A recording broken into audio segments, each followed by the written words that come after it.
Hello and welcome to Kickoff Commentary.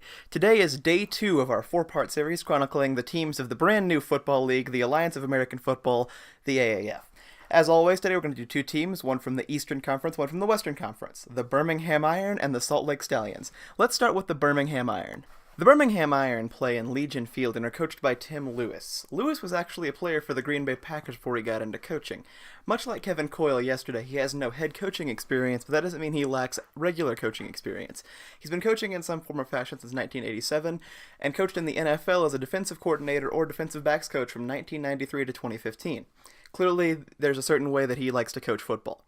They are quarterbacked, at least one of their quarterbacks, is Blake Sims, who many people remember was the quarterback of Alabama's 2014 college football playoff run that was stopped by a guy Cowboys fans are pretty familiar with. The team's running back, or once again at least one of them, is Trent Richardson. Richardson was the number 3 overall pick in the 2011 draft by the Cleveland Browns. Trent, at least I thought in that first season, being a younger fan, was great. He had over 1,000 yards, he ran hard.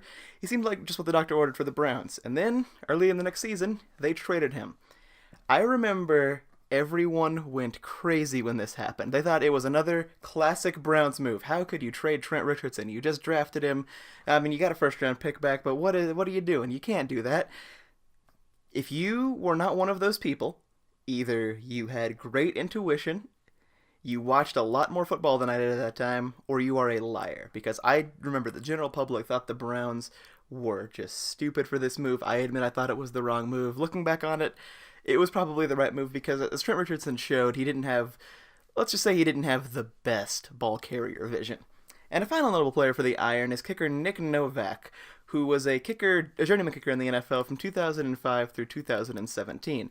Now, I'm sure he's had some great moments here and there, but I'll never forget the moment he got caught on camera at the end of a game, let's say relieving himself on the sideline. Guys, come on, give the man some space. He's not doing much all game. You gotta give him some help there. You don't just strand the camera on him for that. Come on. Whatever. But in conclusion on the Iron, this is a team that I obviously feel like a lot of people would know some names from. You know, Blake Sims is a bit more niche, I suppose, since he didn't do much of anything in the NFL, but a lot of people have heard of Trent Richardson. I mean, he was a very high draft pick. He was a talented runner in the NFL. I wouldn't mind seeing Trent get back to Alabama Trent Richardson, or at least what I thought was first year Trent Richardson, where he was a talented player. As far as Novak, he's a good kicker. I mean, overall on the roster, we'll see. Lewis clearly is a defensive-minded coach. I think that could bode well for this team if Sims and Richardson can carry the offense. We'll see what they do, but I don't see why they can't be successful. Our second team today is the Western Conference's Salt Lake Stallions. The Stallions will be playing in Rice-Eccles Field and will be coached by Dennis Erickson. Now, Dennis Erickson is the opposite of Tim Lewis. Whereas Tim had no prior head coaching experience, you'd be hard-pressed to find anybody with more head coaching experience than Dennis Erickson, as he was the head coach at Idaho, Wyoming, Washington State, Miami, where he won 2 national championships, the Seattle Seahawks, Oregon State, the San Francisco 49ers, Idaho once again, and Arizona State most recently. He's been coaching in some form or fashion since the year 1969. Experience will not be an issue with Erickson.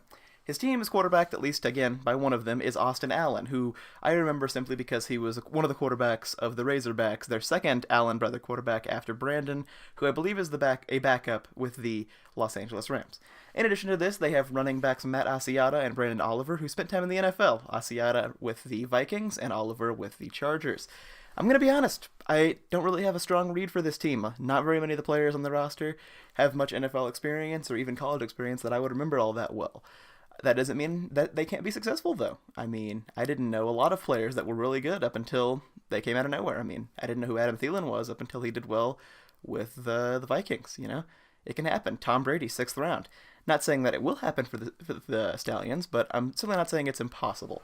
So I don't see why they couldn't go anywhere. I simply, personally, do not have a strong knowledge of their roster enough to say either way.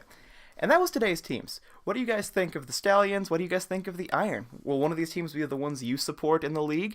Or is there someone down the road that you'd like to support? Or was it some team from yesterday? Let me know down in the comments section. Let me know why I'm an idiot. Let me know what you liked about today's video. All comments are welcome and enjoyed. I read as many as I can. Subscribe if you'd like to see the rest of this series or any other type of videos I do. I do videos about all kinds of football, not just the AAF. And, I hope you had a great day and enjoyed this video. This has been Kickoff Commentary.